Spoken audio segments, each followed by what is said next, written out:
sé cuántos de ustedes conocen, ahora no vamos a leer la palabra, pónganme atención. ¿Cuántos de ustedes conocen una organización civil que se llamó Hermanos al Rescate? Es una organización que se conformó por un grupo de exiliados cubanos que vivían en Miami básicamente, y ellos se reunieron y llegaron a un acuerdo de constituir esta institución, esta entidad, con el propósito de rescatar a balseros y otros inmigrantes cubanos que se acercaban a las costas de Estados Unidos. Como ustedes saben, cuando un cubano llega a las costas norteamericanas, inmediatamente él es receptor de un beneficio migratorio, o sea, él es asilado político. En los Estados Unidos se le permite permanecer, pero tiene que llegar a las costas. Entonces estos hermanos, pilotos la mayoría, o estos individuos cubanos pilotos, constituyeron Hermanos al Rescate, cuyo objetivo era rescatar a aquellos balseros que se acercaban a las costas cubanas. Estuvieron trabajando durante gran parte de la década del 90, desde el año 1991, compraron tres aviones pequeños, Cessna, y estuvieron haciendo incursiones en aguas cubanas, viendo y chequeando, y salvaron muchas personas, salvaron muchos cubanos que salían de Cuba en yola, como decimos nosotros, o en balsas, en tubos, y se acercaban a las costas esperando que estos hermanos lo vieran desde el aire y los pudieran rescatar. Tuvieron un desafortunado encuentro con la Fuerza Aérea Cubana en el año 1996, cuando un MiG cubano, un avión ruso de guerra, pues atacó a dos de los tres aviones que tenían los hermanos al Rescate y fueron derribados. El último avión se vendió, tengo entendido, en el año 2008, ya no están funcionando como institución. Pero ¿por qué hago esta introducción? Es por el arrojo de estos hermanos de darse cuenta que otros cubanos, otros hermanos de ellos estaban en peligro. Estos hermanos necesitaban ayuda, necesitaban que les salvaran, y ellos estuvieron dispuestos a salir de su zona de comodidad, a poner recursos económicos y a poner tiempo para dedicarse al rescate de estos hermanos cubanos que se acercaban a las costas. Y más o menos ese es el sentir de estos últimos dos versos de Santiago en su carta. Que nosotros nos constituyamos como cristianos en una especie de hermanos al rescate de aquellos que por alguna razón se han desviado de la verdad. Y él ha estado hablándonos de diferentes maneras de muchas cosas que nosotros debemos tener en cuenta para vivir un cristianismo real, genuino. Pero lamentablemente muchos nos desviaremos en el camino. Nos desviaremos ya sea a nivel doctrinal o nos desviaremos en nuestras prácticas, y a veces nuestras vidas no van a reflejar lo que se supone que deben reflejar como hijos de Dios. El llamado de Santiago no es abandonen a esos que se pierden, es salgan a su rescate.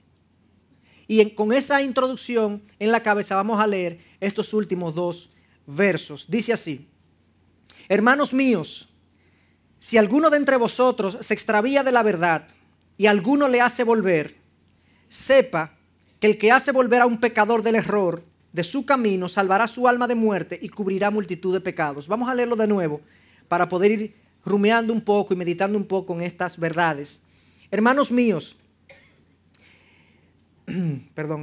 si alguno de entre vosotros se extravía de la verdad y alguno le hace volver, sepa que el que hace volver a un pecador del error de su camino salvará su alma de muerte y cubrirá multitud de pecados. Yo he titulado literalmente mi sermón Hermanos al Rescate. Estos últimos dos versos, Santiago hace un llamado a hacer algo por nuestros hermanos que se apartan de la verdad, que es parecido a lo que él ha venido haciendo. Toda su carta ha sido con el interés de confrontar prácticas y formas de pensar en la vida de estos hermanos que no se correspondían con la verdad. Y les dice, no hablen así, no enfrenten las pruebas así, enfrenten las enfermedades de esta forma, tengan paciencia en medio de la tribulación, porque lamentablemente en el camino muchos de nosotros a veces nos perdemos y no sabemos cómo reaccionar, y algunos nos perdemos involuntariamente, pero la mayoría, yo diría, de los que se pierden lo hacen de manera intencional, siguiendo precisamente nuestros deseos y pasiones en cosas que no son del agrado del Señor. Y yo quisiera entonces que viéramos tres cosas en este texto. Primero, ¿qué tan necesario es este llamado a ser hermanos al rescate? ¿Por qué es necesario eso en la iglesia? Número dos, ¿quiénes son los colaboradores? ¿Quiénes son los rescatistas? ¿Quiénes se supone que sean aquellos que estén dispuestos a rescatar a aquellos que se pierden? Y número tres, ¿cuál es la motivación o estímulo que Santiago da para nosotros convertirnos en rescatistas de aquellos que se extravían de la verdad?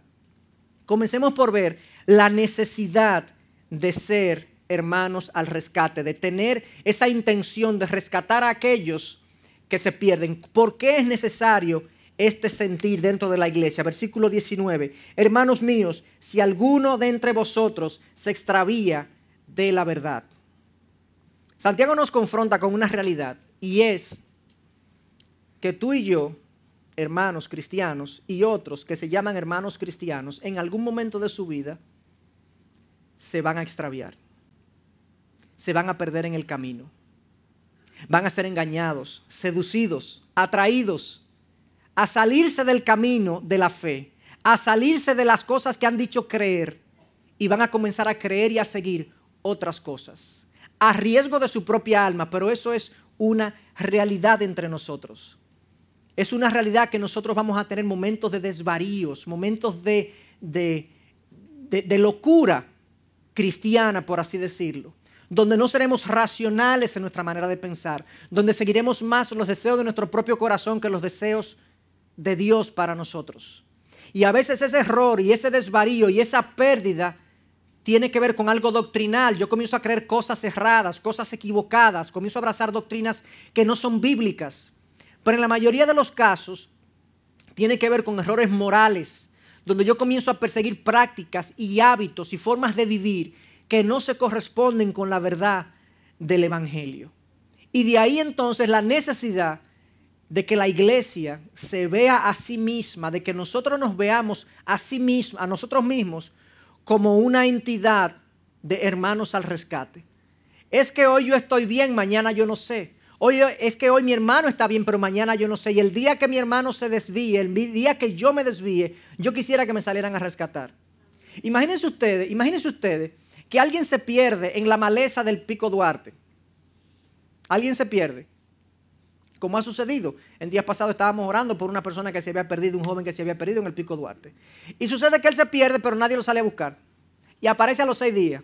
El hombre hambriento, sediento, todo rasguñado, y la gente le dice: ay, fulano, yo supe que tú te perdiste, pero nada, estábamos orando.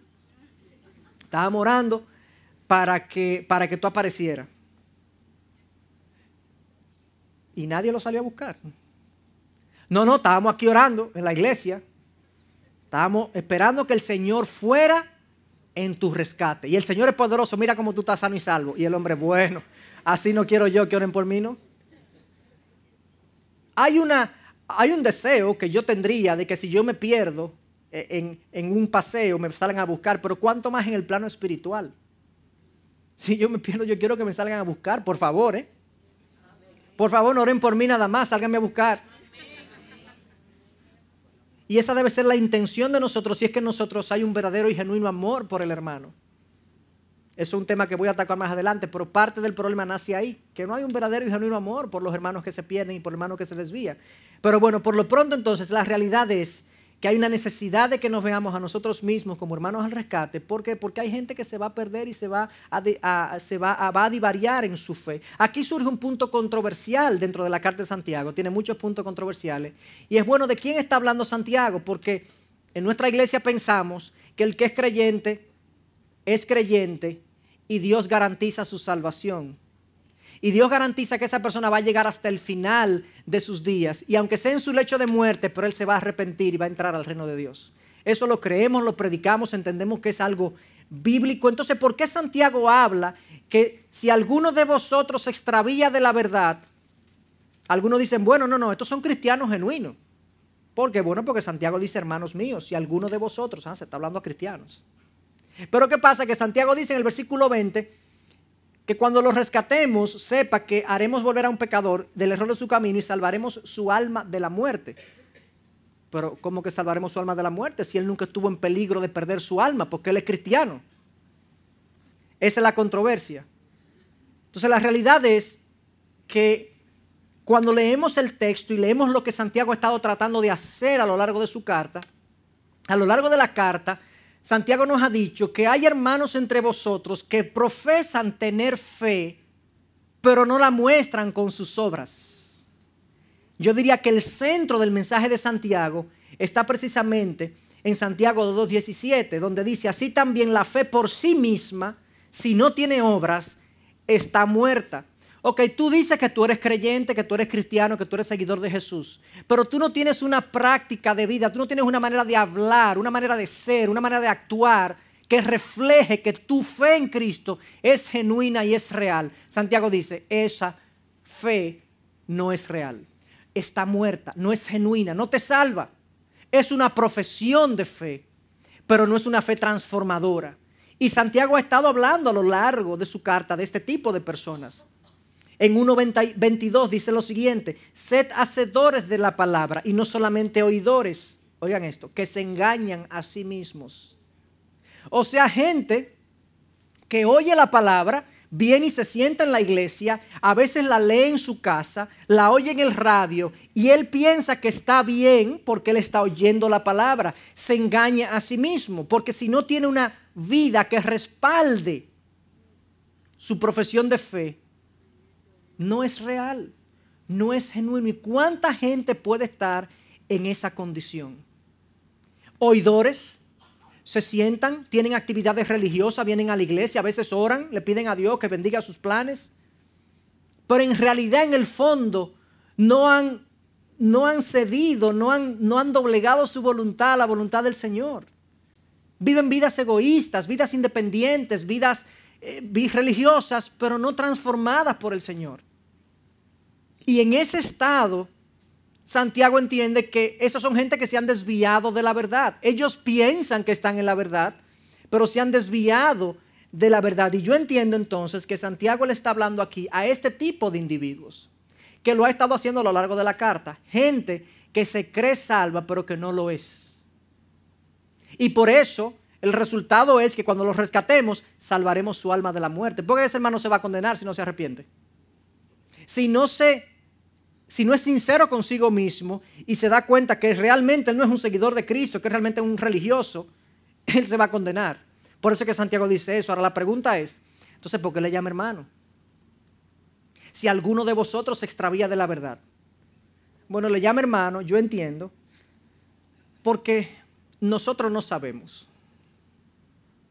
Nosotros no sabemos si al hermano que vamos a rescatar, que está aquí con nosotros, que dice gloria a Dios, Dios te bendiga y todo eso, que en el fondo no es creyente, eso lo sabe Dios, no lo sé yo. Entonces yo voy y lo trato de rescatar como si fuera un hermano. Es como si los hermanos al rescate cubanos, desde el avión, ellos llegan a una balsa, descienden, porque eran unos aviones que aterrizaban en el mar, descienden y habían 10 personas en la balsa, y decían, ¿quién es cubano? A los cubanos no los llevamos, a los otros los dejamos en el mar.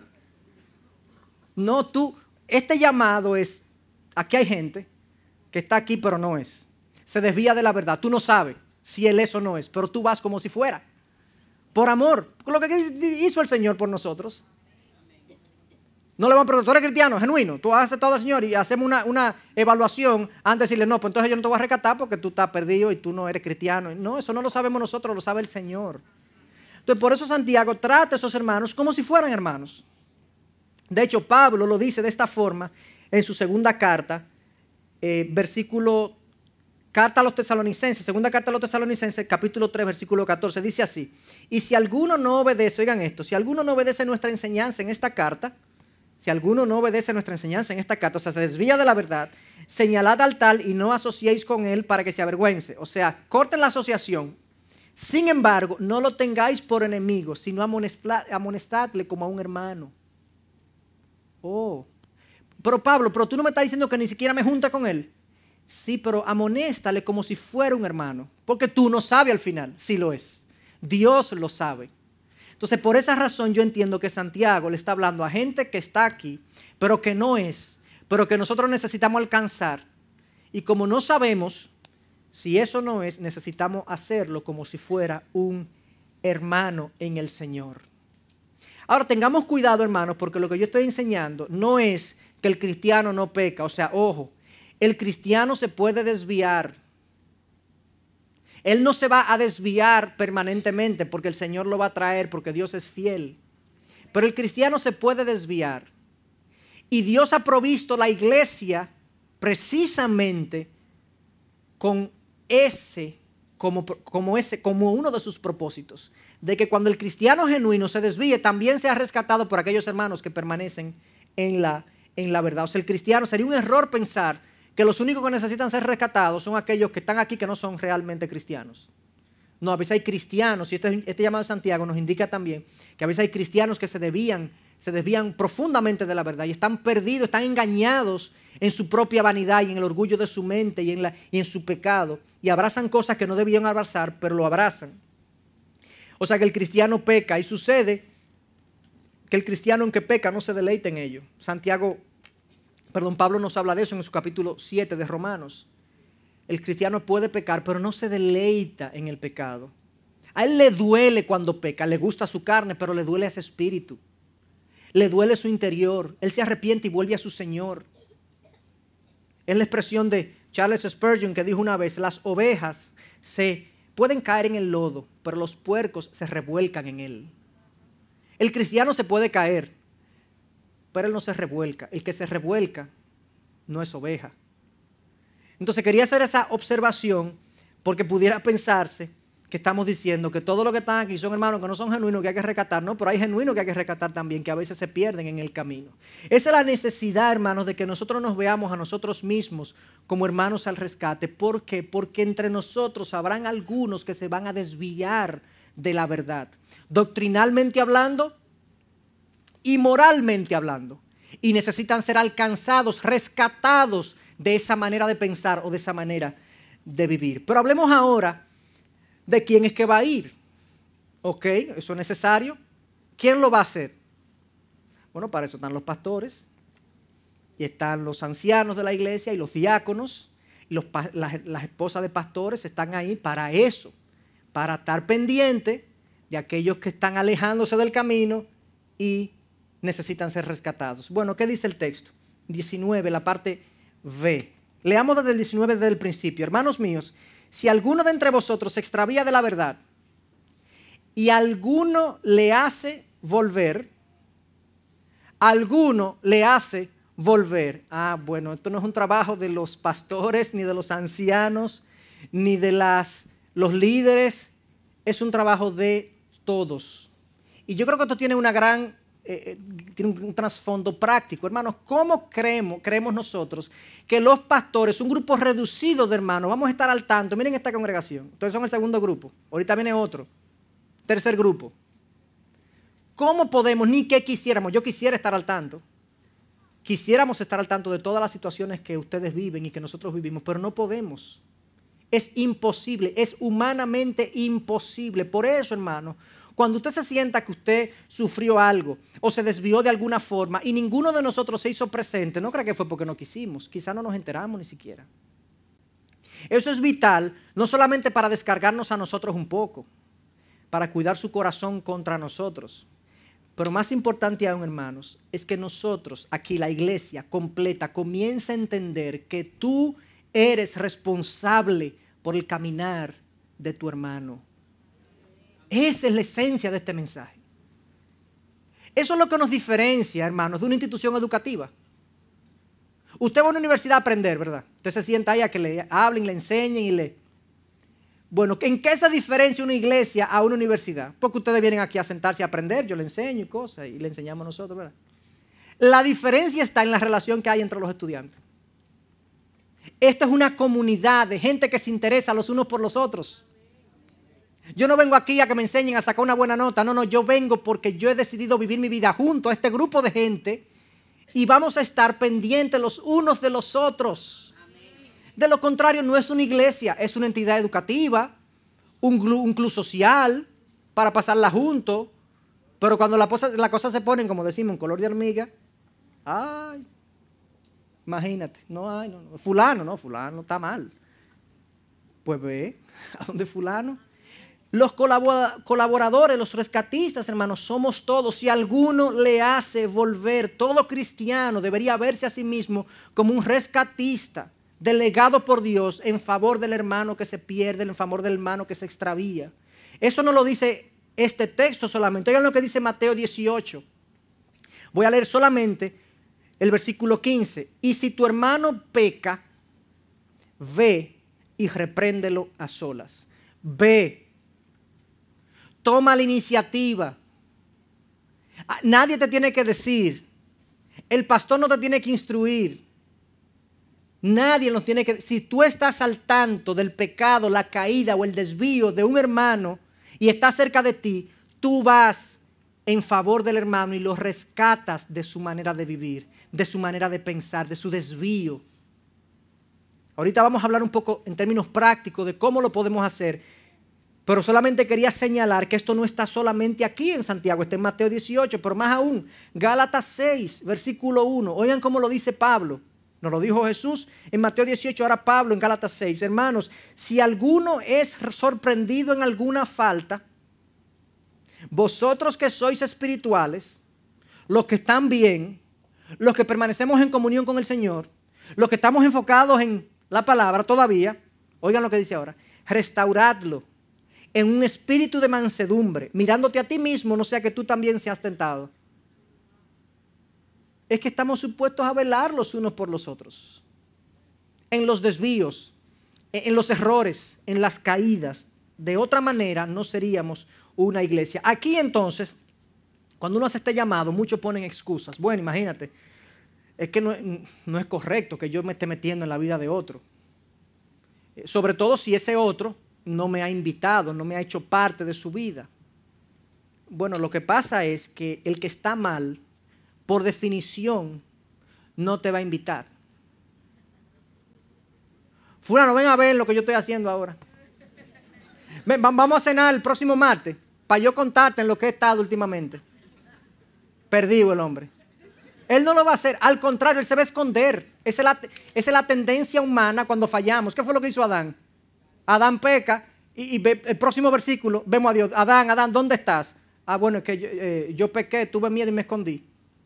Eso es lo que pasa con los hermanos que están en pecado. Inmediatamente nosotros comenzamos a ver que no están aquí, no están en el grupo de pareja, no vienen al grupo de jóvenes, no están presentes en la comunidad de la iglesia, se sientan allá atrás. No se sientan mal ustedes allá atrás. Yo sé que hay que llenar allá atrás, pero... O a veces se sientan aquí adelante para hacer pensar que están bien. Porque ellos saben, que los pastores saben, que si están allá atrás, una vez más, no se sientan mal. Es si usted típicamente se ha sentado más cerca, comienza a retroceder. Pero si usted se ha sentado normalmente allá atrás, no hay problema. Ahora, si lo veo aquí adelante, hay problema. El punto es que uno cambia de asiento cuando uno está mal. Ese es el punto. Esa es la idea. Para que no me vean donde yo estaba antes. No es correcto entrometerme en la vida de los extraviados si no soy invitado. Primera excusa, eso no es válido porque es que no te van a invitar. No te van a invitar. Por definición, se van a esconder. Hay una práctica muy común en psicología, en terapia, para los adictos al alcohol, adictos a las drogas y a otras sustancias, que se llama una intervención. Que es que la persona ha estado destrozando su vida con una adicción y la familia, los amigos se ponen de acuerdo en que lo van a convocar a una reunión donde van a haber 5, 6 o 10 personas, amigos de esa persona, y donde le van a decir, fulano, de frente, fulano, tú estás mal, tú necesitas cambiar. Una intervención. Tú interceptas el camino, te le pones adelante y le dices, si sigues así, no cuentes con nosotros. Como una forma de estremecer la persona y de decirle, fulano, tú tienes que detenerte en el proceso. Pero el concepto es que el que está mal necesita ser intervenido, interceptado, rescatado. Entonces no es una excusa válida esto de que no me han invitado, yo entonces no voy a ser parte de los rescatistas, porque obviamente esa es, por definición, la condición que necesita la persona ser rescatado. En algunos casos, hermanos, el extravío es intencional y tratándose de seres como nosotros, seres pecadores, a veces nosotros nos extraviamos, pero no es que nos hemos perdido, Estoy perdido con relación a Dios, pero yo sé dónde estoy. Y a veces yo no quiero que se me busque. Y nos pasa entonces cuando tratamos de rescatar a esos hermanos, como le pasa a uno cuando uno trata de sanar un perro enfermo. No estoy llamando perro a los hermanos, es una ilustración.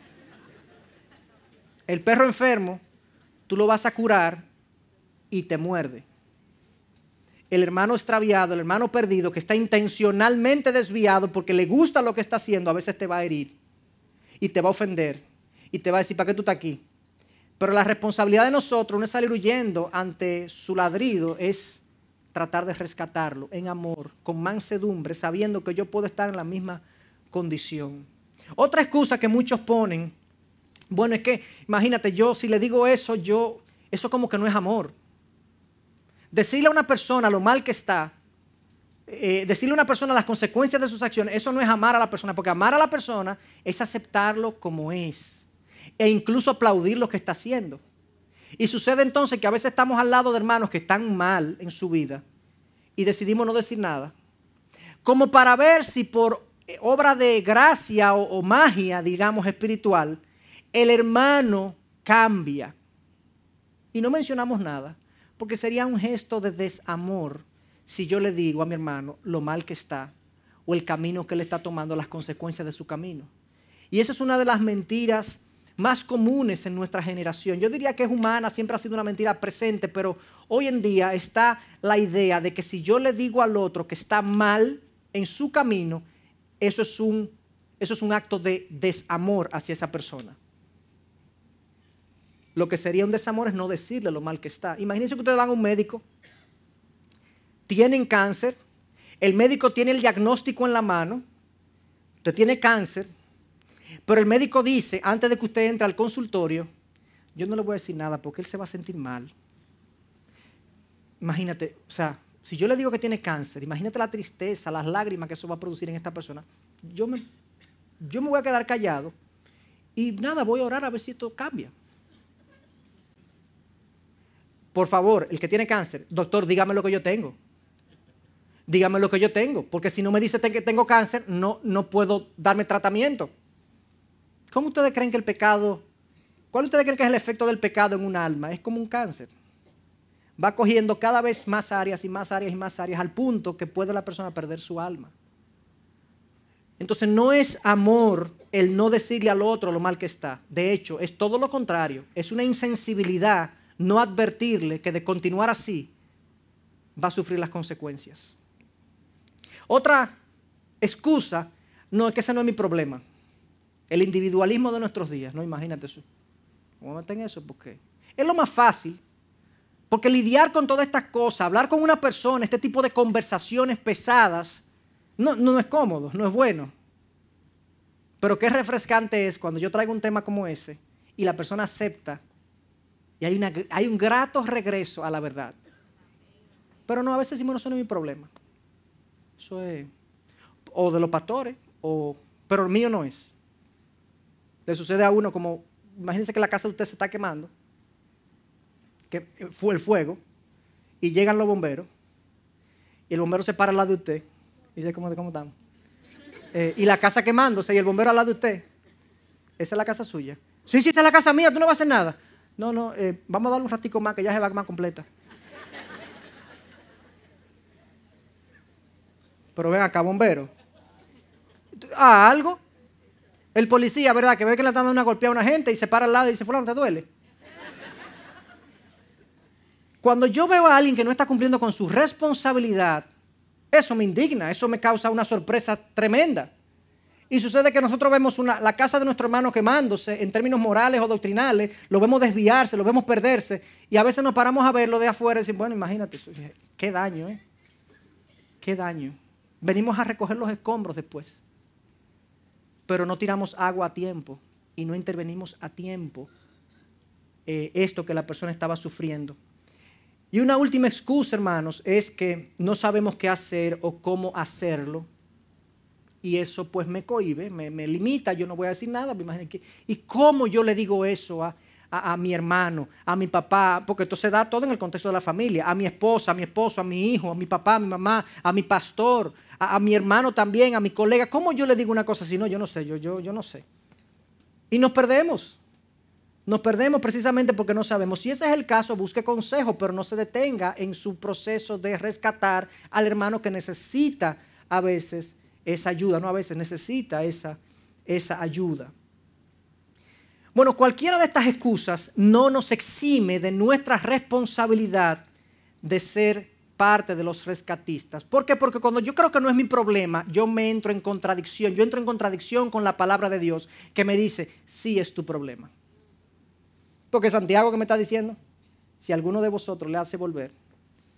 Es Pablo que me dice en Gálatas, si ven a un hermano en esta condición, restauradlo. Es Jesús que me dice en Mateo 18, si tu hermano peca, ve. Entonces, es mi problema, dice la Biblia, es mi problema. Y cuando eso sucede en la familia de Dios, en la iglesia, es nuestro problema. ¿O de quién es? ¿O de quién es? Es nuestro problema. Y a veces la iglesia está enferma precisamente por eso, porque no hemos sabido velar, cuidar los unos de los otros. No hemos sabido ser instrumentos de santificación mutua. No nos hemos sabido rescatar los unos de los otros de los errores en los cuales estamos, de las malas prácticas en las cuales estamos, de las prácticas pecaminosas en las cuales estamos. Y la iglesia está enferma y padece por eso. Porque cada uno nos hemos aislado y nos hemos quedado en nuestro propio espacio. Y yo quisiera ahora decirles quisiera decirle algo a aquella persona, vamos a suponer que usted hizo su trabajo, pero aquella persona que quizás está recibiendo la ayuda, el rescate. Porque puede pasar eso. Puede pasar que usted se acerca a un hermano que se está ahogando. Ustedes no han oído eso en programas y en realities de rescates. Que es un peligro a veces rescatar a una persona que se está ahogando. Porque él comienza a darte también, porque piensa que tú representas un mayor peligro y la persona comienza a alejarte y comienza a... Hermano, si alguien se te acerca y te confronta con algo, alguna práctica o hábito o estilo de vida, abre la mente, abre el corazón. Puede ser que la persona no tenga razón, pero puede tener razón. Al final no te preguntes si lo hizo bien, no, porque fulano no me debe decir eso de esa forma. El punto no es la forma.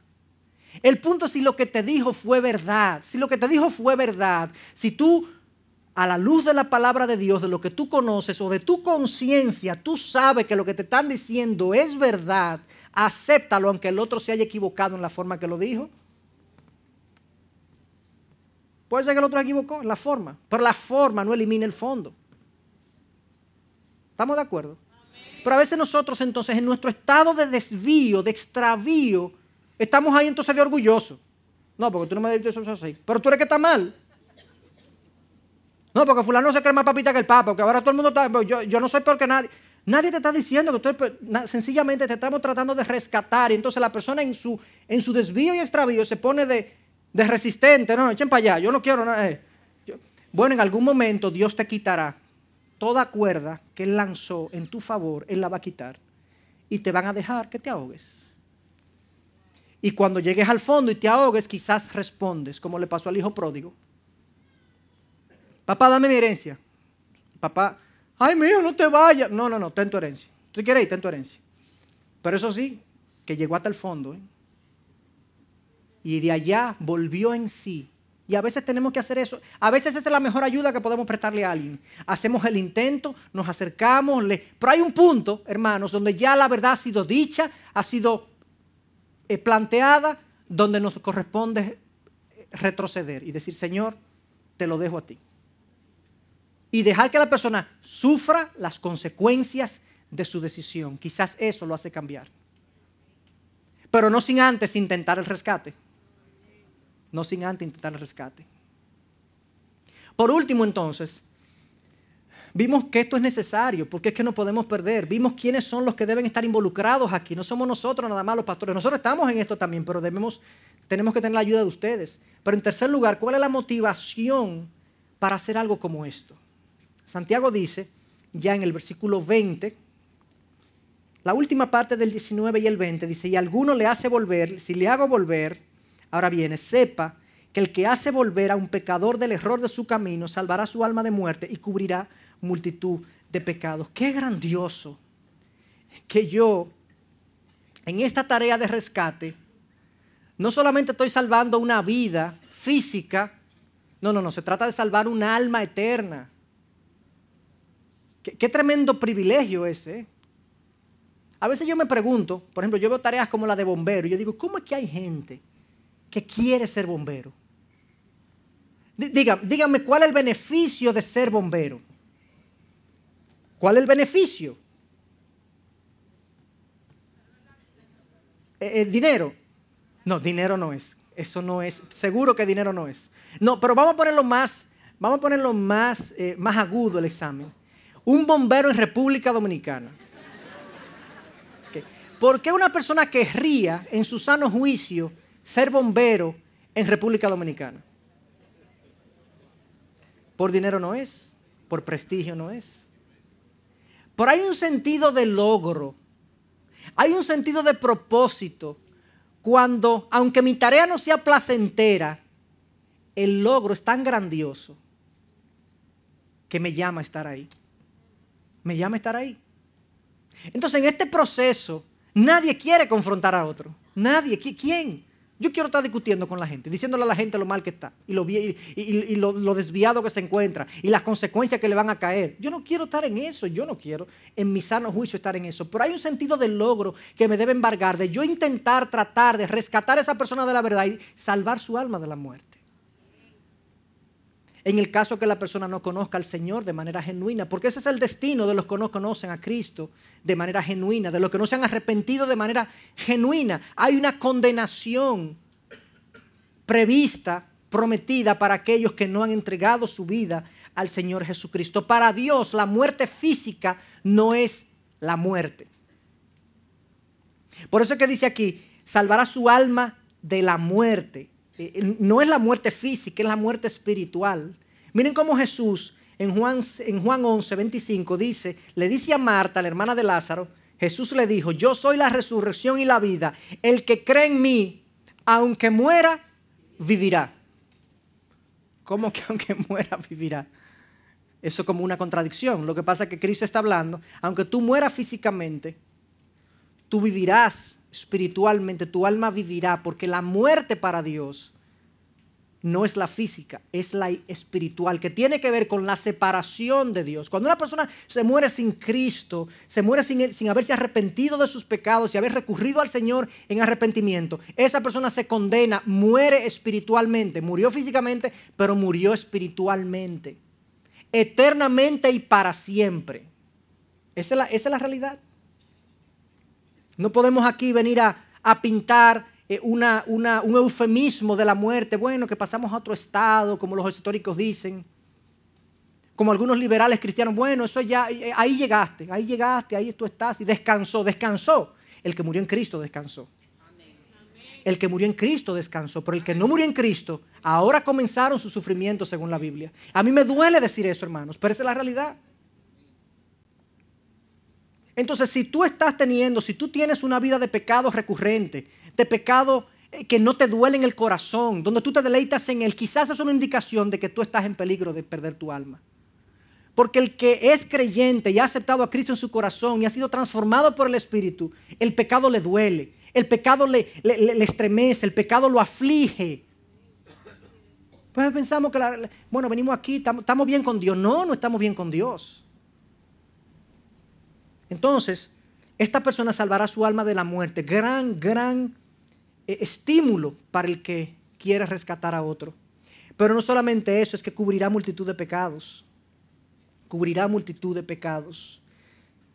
Esta expresión quiere decir sencillamente, Dios lo perdonará. Dios cubrirá sus faltas, no importa cuáles sean, no importa qué tan largo ha sido. Y esa es una de las cosas que a veces impide que la gente se acerque a Dios. Porque tiene tanto tiempo pecando, tanto tiempo haciendo lo mal hecho, tanto tiempo, su conciencia está tan cargada que piensa que para él no hay solución ni esperanza. Y la Biblia habla de esta expresión en muchas ocasiones y es que Dios cubre. No importa qué tan profundo, qué tan largo ha sido el pecado. Cristo murió por el peor de los pecadores. El peor. El más cruel, el más egoísta, el más prolongado y dilatado de los pecadores. Tiene perdón si se acerca al Señor con un corazón contrito y humillado, que dice la palabra que Dios no rechaza. No hay forma de que Dios retenga el perdón de aquella persona que se acerca a Él arrepentido de sus pecados. El salmista dice en el Salmo 32, cuán bienaventurado es aquel cuya transgresión es perdonada, cuyo pecado es cubierto. Cubrirá multitud de pecados. Cuán bienaventurado es aquel cuya... Pero ¿quién es que haya cobertura para sus pecados? El que se arrepiente y se acerca. Entonces, si tú estás lejos, si tú estás desviado, extraviado de la verdad, intencionalmente o sin intención, si alguien te ha seducido, si algo te ha seducido para apartarte de la verdad, reconsidera tu camino. Míralo quizás como una advertencia del Señor, este sermón, de que si sigues por ahí, corres el riesgo de perder tu alma. Pero en Él hay perdón, y hay redención y hay cobertura de pecados, no importa cuáles esos pecados sean. Yo quisiera entonces, después de ver esas tres cosas, la necesidad de este sentir de la iglesia, de ser rescatistas, los colaboradores que somos todos, pero al mismo tiempo el estímulo que tenemos de que cuando logramos que alguien regrese, qué gran beneficio le hemos dado a su alma. Que consideremos algunos puntos prácticos en cuanto a la confrontación que yo considero importantes. En primer lugar, ¿quién debe ir? Sencillo. ¿Quién debe ir a confrontar a otro? A rescatar a otro que está desviado o perdido. Debe ir, en primer lugar, el que tiene conocimiento del pecado a confrontar y si tiene alguna relación con el desviado, con el extraviado. La verdad es mejor recibida en relaciones de amor. Cuando yo vengo, yo nunca me he interesado en esa persona y sucede que cuando está perdido yo voy y lo acuso. Lo que va a decir, pero ¿quién eres tú? Ahora tú te interesas en mí, ¿verdad? Pero si tú estás cerca de esa persona y tú conoces de su situación, tú eres un buen candidato. No necesariamente eres él, pero eres un buen candidato. Pídele al Señor que te dé sabiduría, dirección, discernimiento para saber si a ti te corresponde hacer eso. Pues no le dé mucha larga, porque al final nosotros duramos más orando que accionando. Y a veces Dios dice, bueno, acciona más y ora menos y tú verás cómo yo te bendigo. Número 2, infórmate bien. Antes de ir, no te lleves por un chisme, por un rumor. Alguien te dijo, trata de conseguir la información de la fuente. Verlo por ti mismo, ser testigo o que alguien muy cercano a esa persona que tú puedas llamar y consultar discretamente te pueda dar la información correcta. Para tú no ir con una información incorrecta o una calumnia, se la tiras al hermano y el hermano te dice, ¿quién te dijo eso? A ti eso no es así. Ahí se cayó todo intento de rescate. Número 3, cuida tu corazón de no juzgar las intenciones, sino las acciones. No es lo mismo yo decirle a un hermano, es que tú eres un egoísta, a decirle, mira, lo que tú hiciste me da una indicación, eso que pasó es como si tú estuvieras actuando de manera egoísta. No es lo mismo señalar una acción que una intención. ¿Por qué yo digo eso? Bueno, porque la palabra dice no juzguéis para que no seáis juzgados. Pero ¿qué es lo que la palabra nos dice que no juzguemos? Que no juzguemos las intenciones del corazón que solamente las conoce Dios. Ahora, yo sí puedo juzgarlo. Yo tengo permiso para juzgar dos cosas. Enseñanza, doctrina, creencias que alguien abrace. Eso es observable, ¿verdad? Yo veo lo que la persona cree y acciones. A veces los esposos tienen la discusión, y no es ninguna alusión a mi matrimonio, ni mucho menos.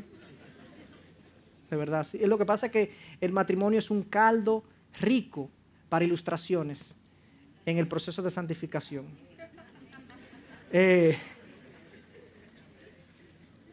No que la esposa o el esposo acusa a su cónyuge de que no, que tú no me quieres, tú no me amas. ¿Cómo sabes tú que yo no te amo? Bueno, porque tú no me esto. Ah, bueno, lo que pasa es que tú entiendes que porque yo no esto, es que yo no te amo. Tú lo interpretas como que yo no te amo, pero el que sabe si te ama o no soy yo, porque yo soy el que sé lo que hay adentro y Dios. ¿Verdad? Entonces, si yo voy a señalarle algo a mi esposa, yo no puedo decirle a mi esposa, no, porque tú hiciste eso, yo sé por qué tú hiciste eso, porque tú querías. No, error. Yo no sé por qué ella quiso hacer eso. Ahora yo sí le puedo señalar y decir, lo que tú hiciste me molestó y me hirió. Lo que hiciste. Pero la razón por la que lo quisiste hacer es una pura especulación. Entonces cuando yo voy a donde alguien y trato de confrontar su vida, y yo comienzo a hablar, no porque lo que tú quieres, no porque lo que tú quisiste decir, no porque lo que para ti es bueno, yo estoy entrando en un plano que solamente le corresponde a Dios y para el otro es ofensivo, porque él dice, pero ¿cómo tú sabes que yo siento eso, que yo digo que yo lo hice por esa razón? Eso no me corresponde a mí. Yo juzgo acciones o creencias o palabras, pero no juzgo motivaciones, y eso es muy importante a la hora de confrontar. Número 4, ora por la persona a confrontar, ora por ella, ora por su corazón, ora porque Dios te dé el momento, las formas. A veces el mejor momento para confrontar, hermanos, no es cuando ocurre el hecho. Eso es la impaciencia nuestra y la ira nuestra que lleva mi esposa me habla mal a mí o un hijo me habla mal y en ese momento, a mí no me lo así, tú oye, porque el Señor dice en su palabra que nosotros tenemos que ser dados para la ira y grande. Lo estoy santificando un poco, pero no es eso lo que decimos, ¿eh? No, usted oye la ofensa y usted se calla. Si se trata de un hijo, no, hágalo ahí porque el hijo después se olvida. Pero si es un adulto, usted va acumulando no ira, no resentimiento, sino casos donde usted pueda decir después en la persona, mira fulano, ha pasado en 3 ocasiones, en 4 ocasiones que yo te digo algo y tú reaccionas de una manera totalmente airada contra mí. Hay algo que está pasando. ¿Qué es lo que está sucediendo? Trata de señalar patrones de comportamiento, no cosas puntuales, porque cualquiera se equivoca un día. Entonces tenemos que tener un colchón de gracia, porque si no vamos a ser policía. Fulano, gacha. No, entonces, tan. No, así, hermano, en esa iglesia yo no quiero estar. Tiene que haber un colchón de gracia. Hay faltas que vamos a decidir señalar y hay otras que vamos a decidir perdonar y pasar por alto. Cosas que son propias de la naturaleza humana, cosas que nosotros cometemos, que el otro tiene que entender. Ahora, si se vuelve un patrón en mi vida o en la vida del otro, yo tengo que señalarlo y confrontarlo. ¿Quién debe ir? El que tenga conocimiento, el que tenga relación. Infórmate bien, cuida tu corazón de no señalar intenciones sino acciones. Ora por la persona a confrontar, corrige patrones. Número 5, ve directamente donde la persona. Ve directamente donde la persona. Ve directamente donde la persona. Ve directamente donde la persona que te está produciendo el daño, la herida, el pecado. Ve directamente donde esa persona y trátalo con esa persona, con nadie más. A menos que no sea necesario involucrar a un tercero por razones de la propia restauración del hermano. No lo comentes con nadie más. Si lo haces, estás cometiendo un pecado que te haces tú mismo reprochable también. Hermanos, esto es tan importante. En un momento dado de mi vida, yo todavía lo hago, pero yo decidí, Señor, yo no quiero hablar de nadie más. ¿Ustedes saben qué me pasó? Que no tenía que hablar. No tenía que hablar. Y estábamos Charvel y yo sentados y yo. Porque yo me di cuenta que la mayoría de mis conversaciones gira en torno a cosas de otra gente.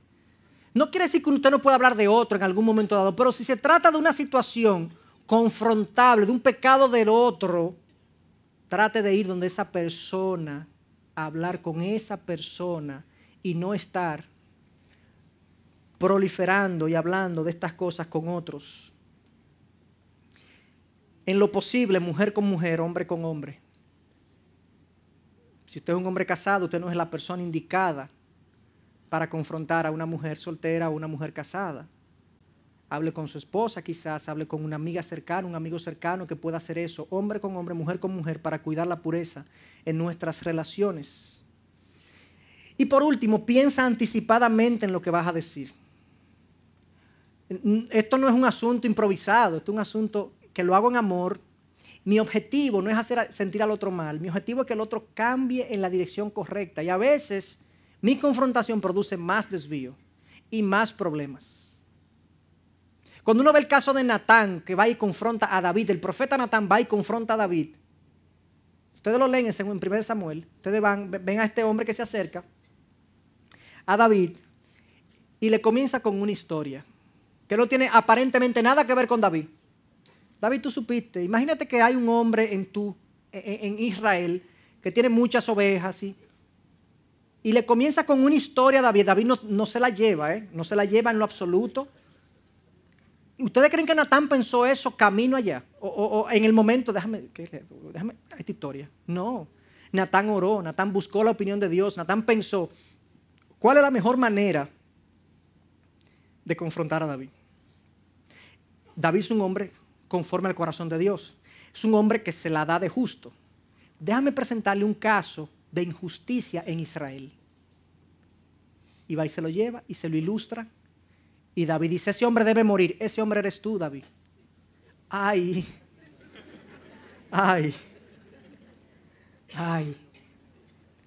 Piense lo que usted va a decir. Anótelo quizás. Hay gente que tiene que anotar.